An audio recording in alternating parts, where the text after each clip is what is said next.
back to my channel. I know it's been a long 3 months, but I'm back. I know it also looks different. I've completely changed my book room. I'm going to do a reorganizing video. That's gonna come next. That's why my shelves look a mess. I wanted to do a video for you guys, show you my new shelves, show you how I reorganize them because they are currently such a mess. So ignore that little disclaimer. Today's video is going to be a review for, I think, my favorite book of 2021, Tryst Venom by Penelope Douglas. So Tryst Venom releases on June 3rd, which is today. The link is in my bio for the Amazon. I'll put all the Amazons, like Canadian, American, Australian, French, UK. I'll put all the Amazons in my bio. I cannot recommend this book enough. This book was a 5-star read for me. I was lucky enough to get the arc from Penelope Douglas, and I can't even tell y'all how shocked I am that I even got this arc. So 10 days ago, I think, Penelope Douglas DM'd me on Instagram and asked me if I wanted to read the arc. And I said yes, so fast, because this book has been on my radar, has been on my want to read, has been my most anticipated book of the entire year since she first announced it. So I said yes immediately. I read it.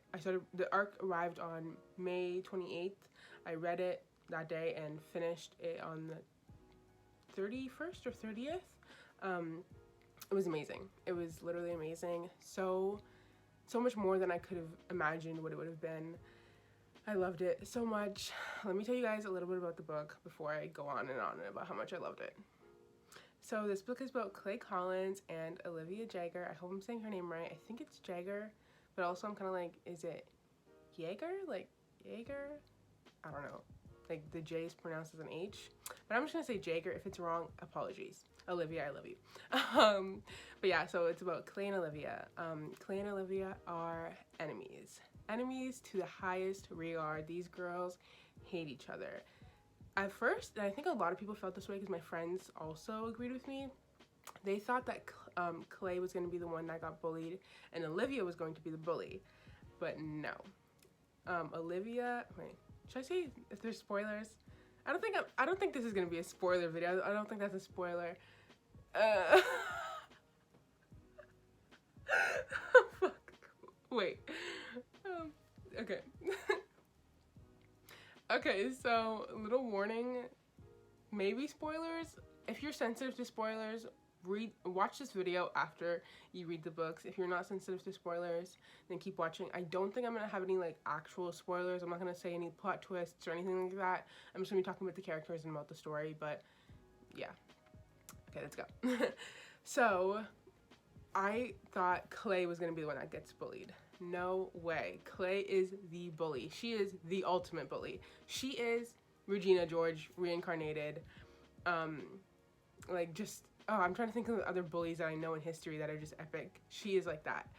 I thought this was gonna be a typical bully romance, but it wasn't. This is an FF bully romance, which I think is completely different. Also, this is my first FF book I've ever read, and it was amazing. Penelope did it for the girls and the gays. That's it. She really did it with this one, and I'm so happy. Okay, so this was such a different bully romance because, in my opinion, in my experience, girls are way harsher to each other than a guy and a girl. I feel like guys don't know the true depth and the true things that can hurt another girl, or a girl, sorry. But girls know what can hurt other girls. Girls know how to dig deep. And like a guy, you would just see him in the hallway. You would just see him in class. Girls, you see them in the locker room, you see them in all the intimate places that a guy doesn't go into at school. So yeah, I think that brings their story to another level of bully, that brings their story to another level of intensity, for sure. So I really, really loved that. I loved how different it was than any bully romance I've ever read.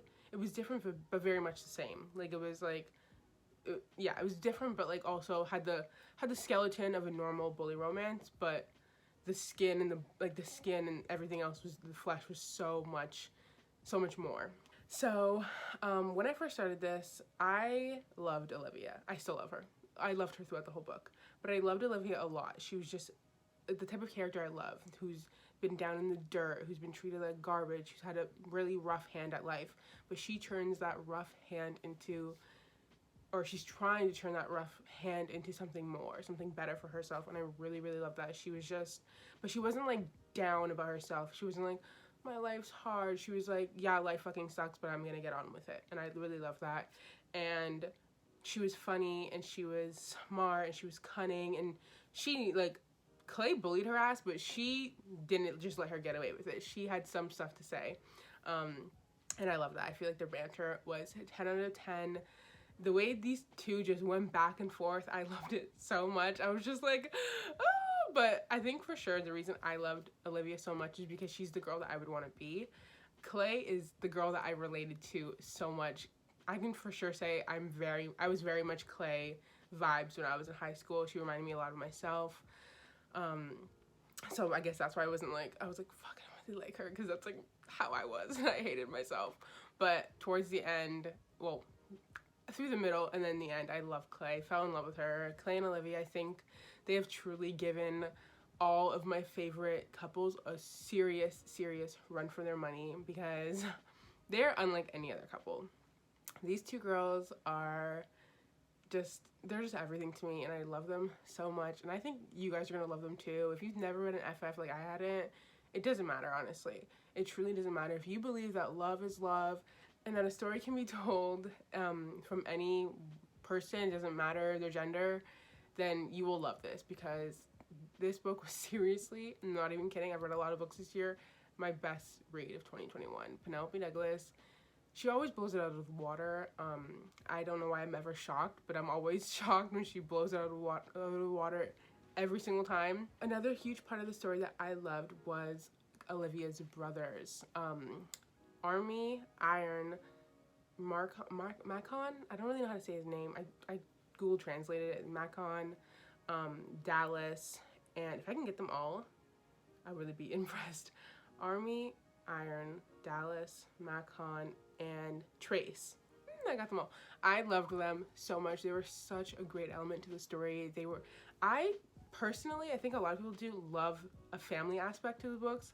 I love that so much when I read a book, when there's a big, hardcore family aspect. Like, it makes me sad when characters just have, like, dead family, like, they have nobody. Because I'm like, oh, it sucks. But when they have family to, like, to help them make decisions, to be there for them, to, like, I just love that. I love family aspects in books, and this book had such a strong family aspect. Not only Olivia's brothers, but also Clay's parents, Clay's grandma. She was kind of, but her parents, they had their own little story, and they were really great too. But I really loved her brothers, and I really hope, Penelope, if you're watching this, that you do a book for one of them or all of them. I would love to come back to the Tryst Venom world.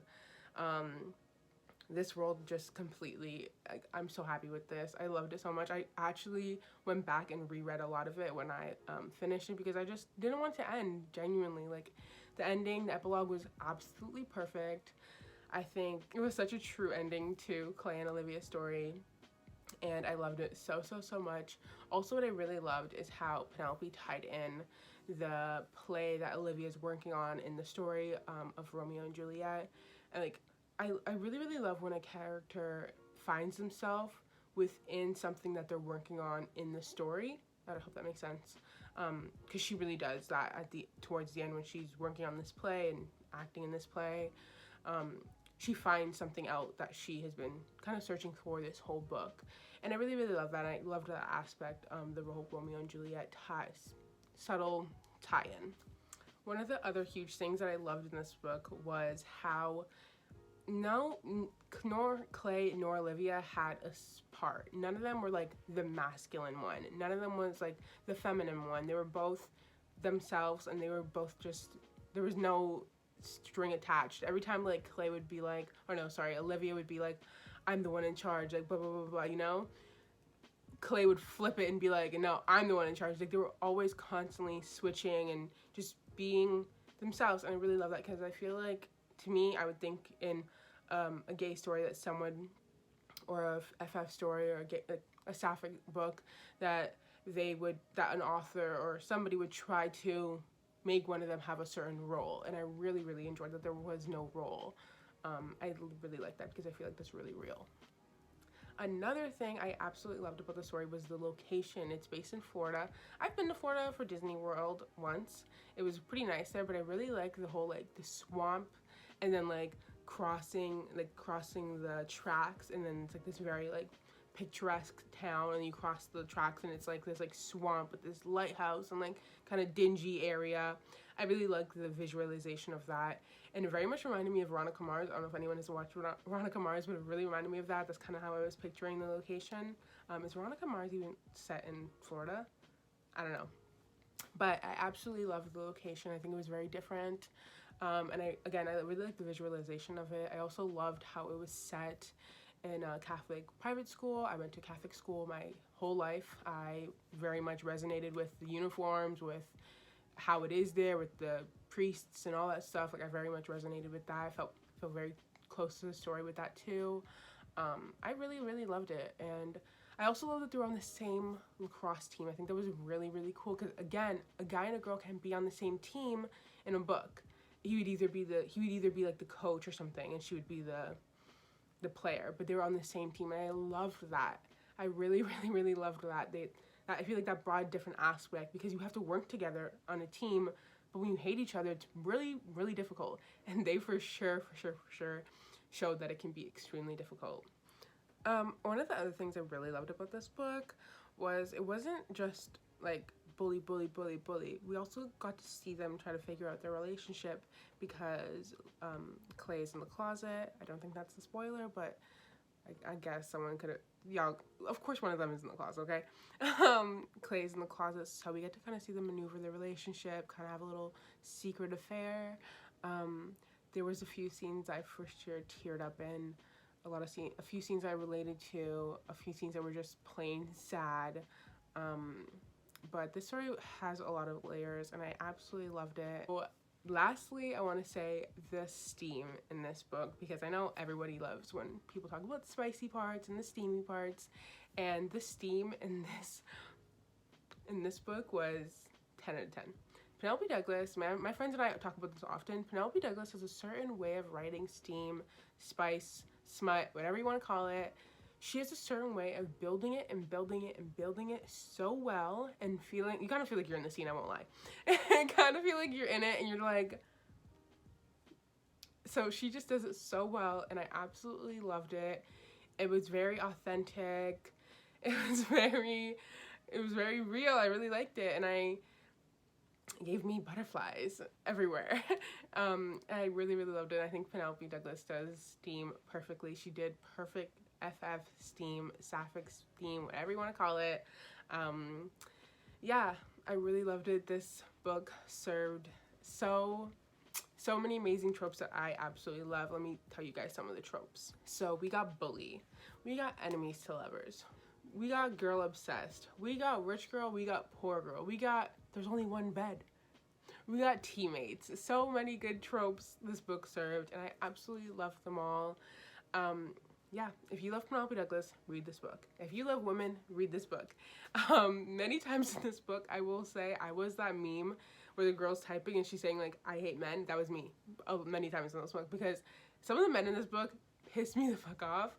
And I truly, like, I don't think anyone was thinking that they're gonna miss, maybe some people actually will think, like, I'm gonna miss, like, having a male character, like a male hero. You don't miss it. Clay and Olivia, they cover every single base you could imagine. They are just chef's kiss. I love them so much. But seriously, if you just love an epic, true romance, you will love this book, and I cannot recommend it enough. Having Penelope ask me to read this was an absolute dream. I'm so happy. And yeah, if you guys want to check out my review on Goodreads for it, it's linked in my bio. This is one of my most liked, I think, if not the most liked review I have. So I would really love if you guys went and go liked it, so it can be up there on the Goodreads scale. If you guys haven't followed me on Instagram, go ahead. It's Bookaholic Shay, same as my name here. I posted a few edits for Tryst Venom on there. If you want to see how I kind of pictured the world, the characters, go on there and look. I'm back because I forgot to tell you guys that I did my hair like Olivia in the book. She has these little braids. She doesn't use the beads, but she does do the little braids, and I wanted to do them too because I'm extra and I love her. Just wanted to show you guys because I forgot to say it.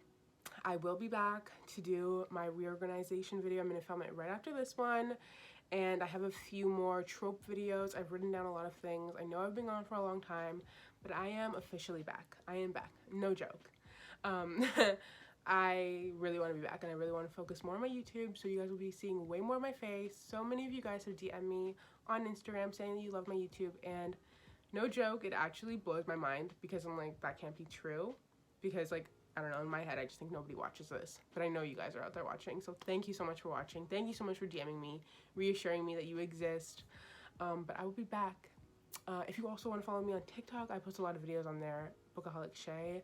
They're little videos compared to these ones, but I will be back again, like I said, to be posting more here. Probably in a week I'll post my reorganization video.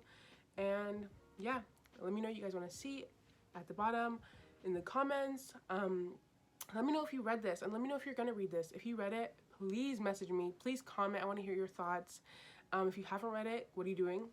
Go read it. Go, go, go, go, go. And I'll see you guys in my next video. Love you so much. Bye.